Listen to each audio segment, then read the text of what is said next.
Hello and welcome to Geeky Bit. Today in tech history, we're talking about the LS120 Super. This drive was a high-capacity floppy disk drive introduced by Panasonic in collaboration with IBM, Compaq, and 3M in 1996. The LS120 Super drive used super disks with a capacity of 120 megabytes and 240 megabytes in the form of LS240 and was designed with backward compatibility for traditional floppy disks as well. While the LS120 SuperDrive was marketed as a competitor to the Iomega Zip drive, it did not achieve the same level of popularity due to the high cost of superdisks. The LS120 SuperDrive was available in both internal and external versions, with various connector standards including IDE, SCSI, parallel port, and USB. The USB version offered faster data transfer rates and greater compatibility with newer computers, making it a popular choice among users.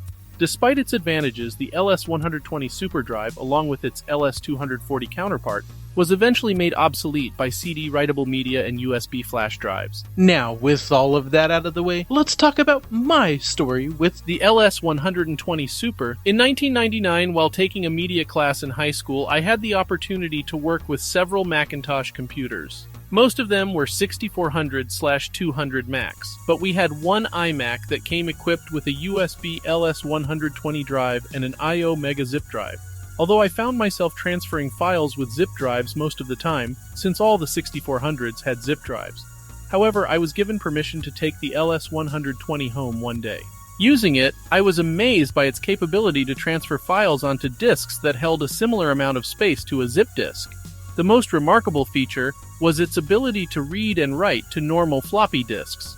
Intrigued, I wanted to purchase one for myself, thinking that it would be better than my zip drive.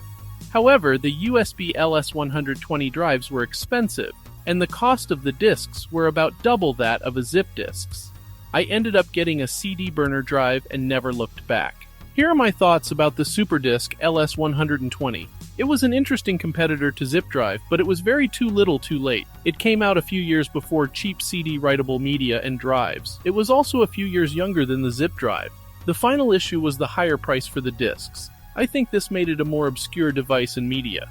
I hope you enjoyed this video as much as I did making it, and if so, feel free to click that like button. And if you're not subscribed already, feel free to do so. And if you'd like to get notifications of my future videos, click that bell button.